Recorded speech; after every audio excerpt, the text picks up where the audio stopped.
সমগ্ৰ ৰাজ্যৰ লগতে নলবাৰীতো ইতিমধ্যে দুৰ্গা পূজাক লৈ ব্যাপক উখল-মাখল পৰিৱেশ দেখিবলৈ পোৱা গৈছে। আমি বৰ্তমান উপস্থিত আছোঁ নলবাৰীৰ বৰগাছা যুৱ সংঘৰ উদ্যোগত ইতিমধ্যে অহা ষষ্ঠীৰ পৰা বৰ্ণাঢ্যভাৱে আয়োজন কৰা হ'ব দুৰ্গা পূজা। আমি সেই যি বৰগাছা যি দুৰ্গা মন্দিৰ জনতা যুৱ সংঘৰ যি দুৰ্গা মন্দিৰ সেই দুৰ্গা মন্দিৰ বৰ্তমান আমি উপস্থিত আছোঁ আৰু মই মোৰ সহযোগ অকণমান ইয়াৰ যি পৰিৱেশ সেই পৰিৱেশ অকণমান দেখিবলৈ অনুৰোধ জনাইছোঁ যে বৰ্তমান যি সেই বৰগাছা জনতা যুৱ সংঘৰ উদ্যোগত যি পালন কৰা হ'ব বৰ্ণাঢ্যভাৱে দুৰ্গা পূজা, সেই দুৰ্গা পূজাত ইতিমধ্যে সুন্দৰভাৱে কাৰ্যক্ৰমণিকা কৰা হৈছে।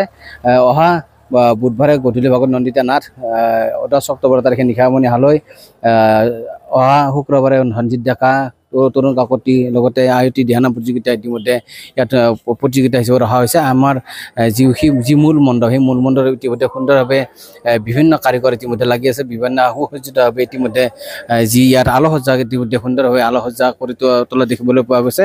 ইতিমধ্যে ইয়াত যি প্ৰতিমা অহা ষষ্ঠীত ইয়াত প্ৰতিমাবিধি ইয়াত স্থাপন কৰা হ'ব। ইতিমধ্যে যি দুৰ্গা পূজাৰ যি কমিটি সেই কমিটি ইতিমধ্যে সমগ্ৰ যি ব্যৱস্থা সেই ব্যৱস্থা ইতিমধ্যে তদাৰক কৰি থকা দেখিবলৈ পোৱা গৈছে।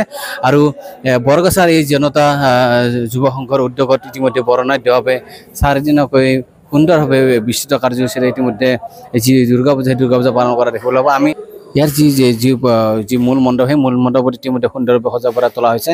আমাৰ সৈতে উপস্থিত আছে এই যি দুৰ্গা মন্দিৰৰ যি দুৰ্গা পূজা সমিতিৰ অন্যতম বিষয়ববী অভিজিৎ কলিতা ডাঙৰীয়া আমাৰ সৈতে উপস্থিত। আমি তেখেতৰ পৰা জানিব বিচাৰিম যে কিমান ধৰণে বিস্তৃত কাৰ্যসূচীৰে এই যি দুৰ্গা পূজা অনুষ্ঠিত হ'ব, কেনেকুৱা ধৰণে আয়োজন কৰা হৈছে। পোনপ্ৰথমে আপোনালোকৰ এই চেনেলৰ জৰিয়তে আমাৰ অসমবাসী ৰাইজক শাৰদীয় শ্ৰী দুৰ্গা পূজাৰ শুভেচ্ছা জ্ঞাপন কৰিছোঁ। এইবাৰ আমাৰ বৰগাছা জনতা যুৱ সংঘৰ উদ্যোগত 7ম বাৰ্ষিক শ্ৰী দুৰ্গা পূজা আমি উদযাপন কৰিবলৈ লৈছোঁ। যোৱাকেইটা দিন অকণ প্ৰতিকূল বতৰৰ কাৰণে অকণমান অসুবিধা হৈছিল, যদিও যোৱাকালিৰ পৰা বতৰটো ভাল কৰিছে। গতিকে আমাৰ প্ৰায় প্ৰস্তুতি সম্পূৰ্ণ হ'ব, আজি ৰাতিৰ ভিতৰত গোটেইখিনি হ'ব।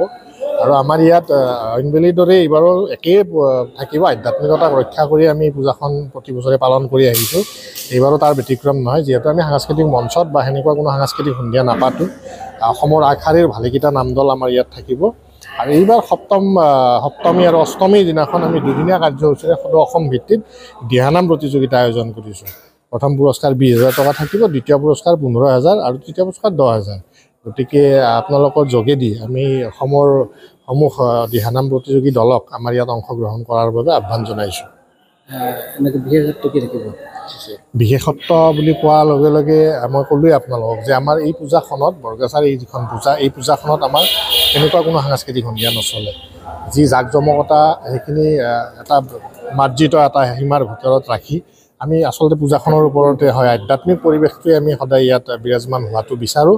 আৰু আমাৰ যিহেতু এইটো পাৰ্মানেণ্ট মন্দিৰ, আমাৰ প্ৰয়াত অশ্বিনী কুমাৰ সোঁৱৰণি ক্ষেত্ৰত প্ৰয়াত অশ্বিনী কুমাৰ সৰু ল'ৰা মাননীয় অনুপম শৰ্মাদেৱৰ তত্ত্বাৱধানত এই গোটেই মন্দিৰটো গঢ় লৈ উঠিছে। তেখেতৰ গোটেই অনুদানেৰে আমি এই মন্দিৰটো বনাইছোঁ। ইয়াত বিষ্ণু মন্দিৰ আছে, আমাৰ অতীজৰে পুৰণা বিষ্ণু মন্দিৰ।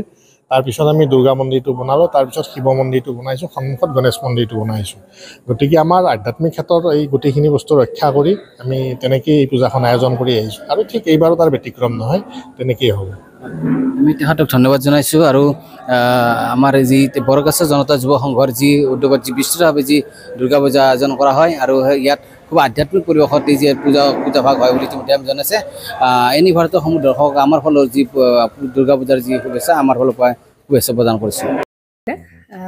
জুবিন গাৰ্গৰ গীতসমূহৰ ওপৰত আধাৰিত গানে কি আনে নামৰ এটা সুন্দৰ অনুষ্ঠান আপোনালোকৰ ওচৰলৈ আহি আছে অতি শীঘ্ৰে। অহা 15 আগষ্টৰ পৰা ধেমাজিৰ পৰা প্ৰথম অডিশ্যন আৰম্ভ হ'ব। আৰু সেই অডিশ্যনৰ যোগেদি বিভিন্ন কণ্ঠশিল্পীসকলে যিসকলে এই অনুষ্ঠানত যোগদান কৰিব বিচাৰে তেওঁলোকে এই অডিশ্যনৰ যোগেদি আগবাঢ়ি আহক। আৰু জুবিন গাৰ্গৰ বহুত ভাল লগা গান আমি সদায় শুনি আহোঁ। আৰু আপোনালোকৰ যদি ভাল লগা গান থাকে জুবিন গাৰ্গৰ আপোনালোকে গাই ভাল পায় তেন্তে অডিশ্যনত যোগদান কৰক। মোৰ ফালৰ পৰা আন্তৰিক শুভকামনা থাকিল এই সম্পূৰ্ণ অনুষ্ঠানটোলৈ। ধন্যবাদ।